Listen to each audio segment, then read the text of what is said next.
Thanks. Thanks, everybody. And thanks for inviting me here today. Again, my name is Ava. I'm the founding director of Hope's Harvest, Rhode Island. I've been working in the food system sector for about 13 years now, which feels like a long time. So I definitely know everything. Just kidding. I don't know everything.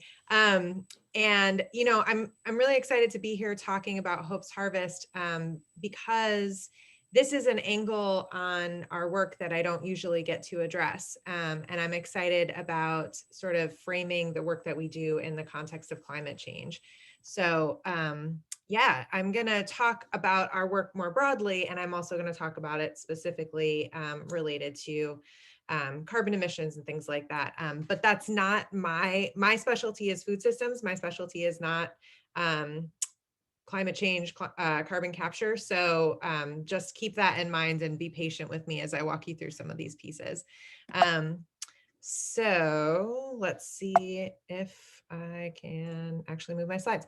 So when I talk to people about Hope's Harvest, the first thing I do is I ask people to envision a big, beautiful, delicious platter of fresh fruits and vegetables. If you go to the farmer's market, you get to see what's seasonal. You have cucumbers or tomatoes or whatever your favorite thing is. And it's right there in front of you, and it's lush and it's gorgeous and that. And then I want you to imagine that you saw someone take that platter of fruits and vegetables and throw it in the trash. And there's something really visceral about that. Everyone reacts to it in a very similar way. It's awful. People hate seeing food go to waste. It's very common experience to think about that as just sort of a tragedy, right? So now I want you to think about watching someone throw that food away, and you haven't eaten anything all day because you only had enough food in the house to feed your children. So hunger in Rhode Island is obviously an issue. It's something that a lot of people are struggling with. We were seeing a decrease in hunger, decrease in food insecurity among households in Rhode Island through 2019. Any amount of food insecurity is unacceptable, but what we've seen in 2020, obviously related to COVID and the current economic crisis, is basically a skyrocketing of food insecurity in our state. So about 1 in 4 households are currently experiencing food insecurity right now. There was a lot of increased need for many different reasons, but we saw a dramatic short-term increase in food pantry usage, which has not significantly decreased over time. There were a lot of changes to distribution protocols, different types of food that became available. There's obviously been an ongoing economic impact of the recession, increased food insecurity, and also a decrease in donations from restaurants and institutions, which has contributed to that. And I think it's interesting looking at who is most likely to be food insecure as a result of some of these changes. And often it's people who are in the service sector and people who are considered essential workers. So these are different scenarios around food insecurity. This is data from Feeding America, which is the national network of food banks across the country. And this was data that was projected, a report that was projected sometime this summer about what we were likely to see in terms of overall food insecurity and trends. And none of them are good. So just looking at that. So again, according to the Rhode Island Community Food Bank, 1 in 4 households in Rhode Island lacks adequate food. And the demand for food assistance at member agencies of the food bank has grown significantly. We've been seeing a lot of different federal programs that are stepping in to fill those gaps and meet that need, which is really important. Hope's Harvest has been able to benefit from some of those programs, as have a lot of different agencies, but it's important, I think, to sort of set the stage for the human impact of what's going on around food insecurity right now. So what else is happening? Well, we're also seeing quite a lot of food waste on farms, and that's the area that we particularly focus on. But this this graphic comes from an organization called Refed that talks a lot about food waste and the different impacts of food waste. And so you can see that food waste happens all along this supply chain, right? So if you have farms all the way at the beginning, moving all the way down this spectrum to households, and there's percentages of food waste that are happening all along that pathway. And we operate all the way over on the farm side of things, where you see that arrow, which is about 21% of all food waste is happening on farms. It's about $14 billion worth of revenue and or lost revenue, and then 17 million tons of food that's going to waste on farms. But as you can see, it's a small percentage. Well, it's a significant percentage, but there's quite a lot of other places along the line where food waste happens. Because I'm an expert in farm food waste, I can talk about that. I can also talk about some of these other areas where food waste happens, but in terms of farm surplus and why food goes to waste on farms, there's a lot of reasons. You often have overproduction, bumper crops. The concept of ugly food, I think, has gained more awareness and prominence. People get that what you see at the grocery store is cosmetically perfect in a lot of ways. Whereas if you actually go out into a farm field, you'll see that a lot of the things that come off of a vine or a plant don't look the way you would expect them to when you go to the grocery store. They're still delicious. They're still super nutrient dense, but they're either too big or too small or weird looking. We actually find all of our ugly food delightful. We take a lot of pictures of weird looking vegetables in our organization. We also see like experimental crops. We work with URI on the agronomy farm. People grow food for research purposes and it's not designed to be marketed. Weather, right? So I often say growing food is not like making a widget in a factory. You can control for a lot of different factors if you're manufacturing indoors. When you're growing food, you have to deal with the external factors in the environment, right? And when you think about climate change, you see a lot of variability in our weather patterns. Drought we had this past summer. Some things do better or worse depending on the types of weather you have. If there's flooding, it can impact a crop. So there's all different ways that weather can affect whether there's surplus out in the field or not, or if there's scarcity. Labor shortages, if a farmer is not able to pay someone to go out into the field to pick food because he's not going to be able to sell it, then it's not cost effective. The margins on produce are actually very tight, and farmers have to be very thoughtful about how they're using their resources. And even if there's totally edible food out there, if they've already sold all they need to sell of a particular crop, they'll leave it out there. And if you're a good farmer, you are growing about 25% more than what you need to account for all of these different variables. So no one did anything wrong if there's extra food in the field. Farmers are great at growing food. What they're doing is they're hedging their bets, and that's a smart thing to do. But what that means is there's always going to be some discrepancy between what's in the field and what's actually marketable. So oftentimes this food feeds animals, or it just gets composted or tilled back into the fields. And there's nothing wrong with compost, right? That's great. Compost is a good thing. Tilling something into the field is also a good thing. There's actually a carbon capture value there. What we want to make sure is that food is going to its highest and best use.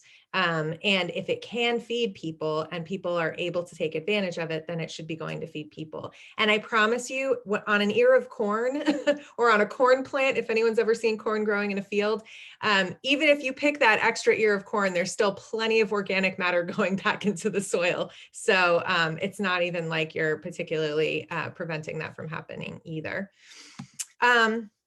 So I mentioned an organization called Refed. Refed looks at the big picture in terms of food waste across the country, and they do a great job of sort of articulating what food waste is, what the impact is from a lot of different perspectives, where surplus food happens, and they also talk about solutions, which we'll get into in a little bit. But I thought this was really relevant for us in terms of climate and natural resources, and making sure people understand that it's not just the food that goes to waste, it's all the resources that went into growing that food that also go to waste. So we use a lot of water, we use a lot of cropland, there's a lot of fuel that goes into producing food with tractors or vehicles to transport it and things like that. So there's a lot of resources that go into the production consumption of food. And I think they do, like I said, a really good job of sort of illustrating that and showing that, you know, it really does matter. There's 4% of all US greenhouse gas emissions are being consumed by uneaten food, food that never gets eaten. And 270 million metric tons of CO2 were released as a result of uneaten food in all sectors across the US, and across all states in 2019. So you can see that in this graphic, there's different areas and they've sort of separated it out.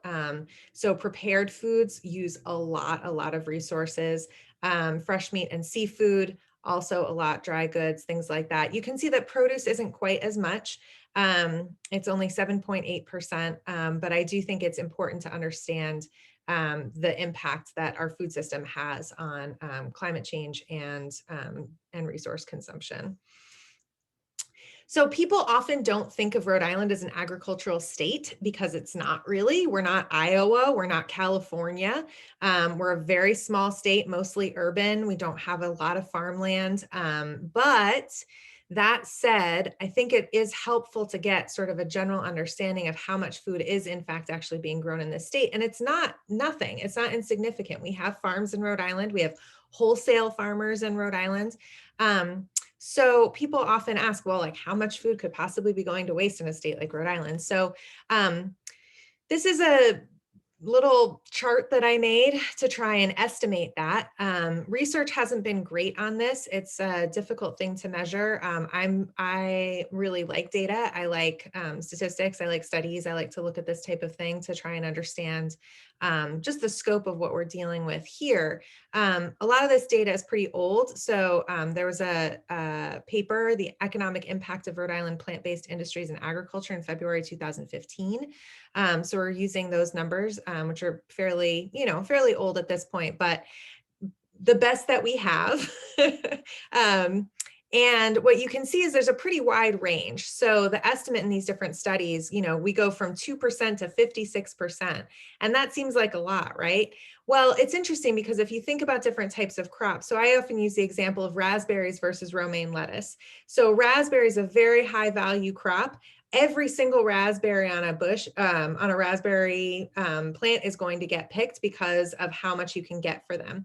If you look at, so that would be like an example of the 2% waste, right? There's very, very little waste with a raspberry.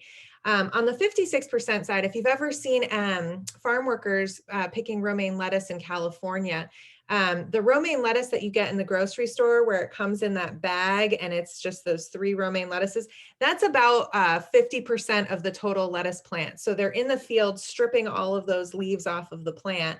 And a lot of that is edible food that's not cosmetically perfect and that's not being utilized. And then there's just everything in between. The best data that we have is somewhere around 34%. And you can see that in terms of estimates in millions of dollars, that's about $32.5 million worth of edible food. I like to think about the estimate in terms of millions of servings of food and the number of people who are food insecure and sort of thinking about how that could really address food insecurity in a pretty significant way. So again, these are really broad estimates based on, varied data, but I think it's just nice to get a general sense of what we're looking at so that we realize that it is significant. So Hope's Harvest, what do we do? Well, our mission is to improve the livelihoods of local farmers, increase food security for Rhode Island's most vulnerable residents, and get everyone engaged in strengthening the food system by eliminating on-farm food waste in Rhode Island.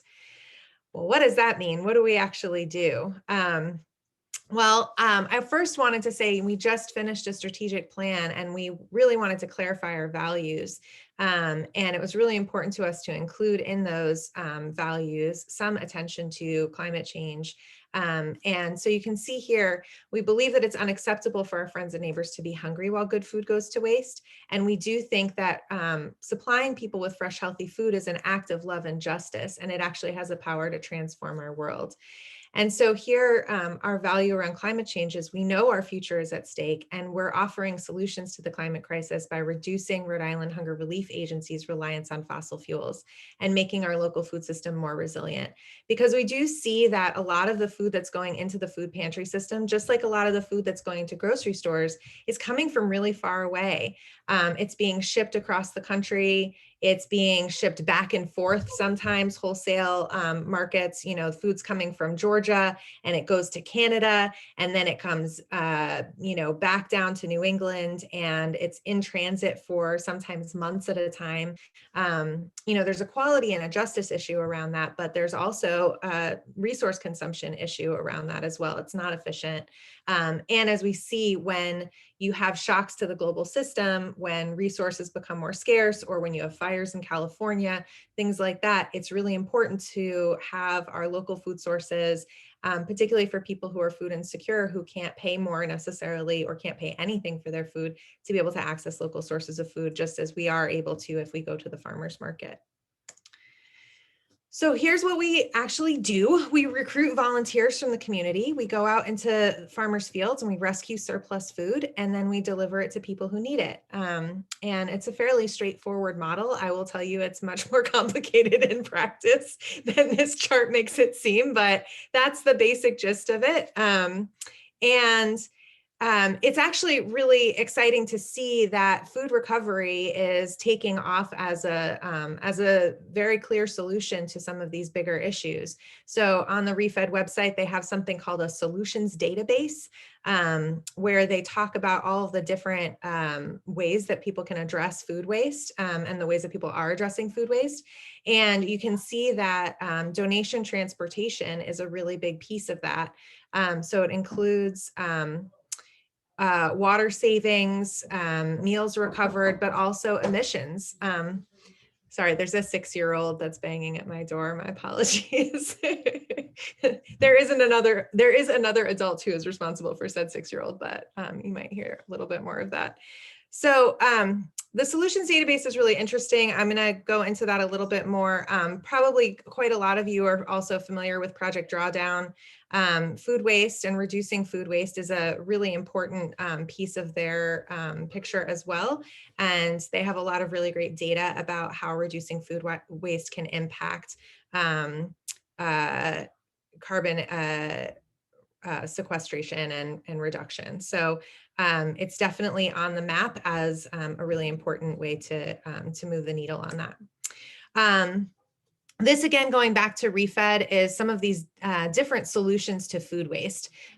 So optimizing the harvest, enhancing product distribution, refining product management, maximizing product utilization. So there's, I should have had a slide about this, but the Environmental Protection Agency actually has a hierarchy of food waste solutions, and a lot of it starts with prevention. And making sure that we're stopping food waste at the source, which I think is really, really important. And you can see that it has a really significant impact. I chose to put up the slide that talks about climate impact potential of food waste solutions, because that's what we're talking about here, but there's also an economic impact to reducing food waste.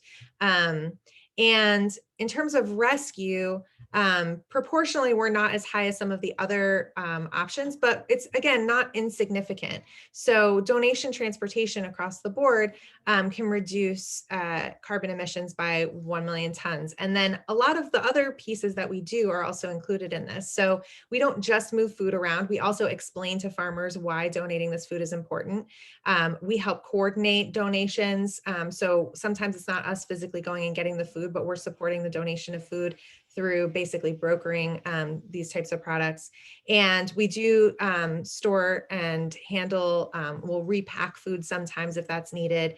And we're definitely looking into value-added processing as an option as well, so that we can have more consumption of surplus product year-round.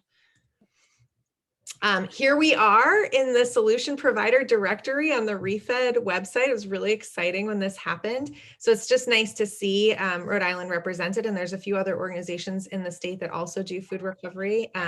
The Alicia Project and RICAN and a couple other organizations that are working in the state. And you can see that they're quantifying our emissions reduction based on the work that we're doing right now, which is a really great thing to see that we didn't have to do that calculation, but ooh, There you go. So we're gonna close.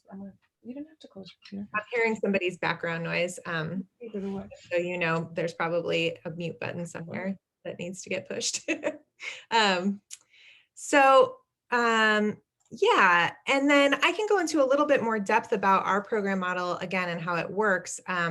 So when surplus food becomes available, farmers communicate with us and they let us know. We have relationships with farms all over the state. We coordinate with them about availability, scheduling, quantity, and quality. We coordinate with volunteers as well, so we get them registered and we recruit them, and then we send invitations, we train them, we provide them with tools and equipment to be able to go out and harvest in the field safely. And then we also coordinate on the other end with agencies to make sure that we're bringing them food that's culturally appropriate, that they actually want, in the right amounts, so that we're not wasting more food and more energy getting food out of the field that nobody actually wants to eat. Summer squash in August, for example.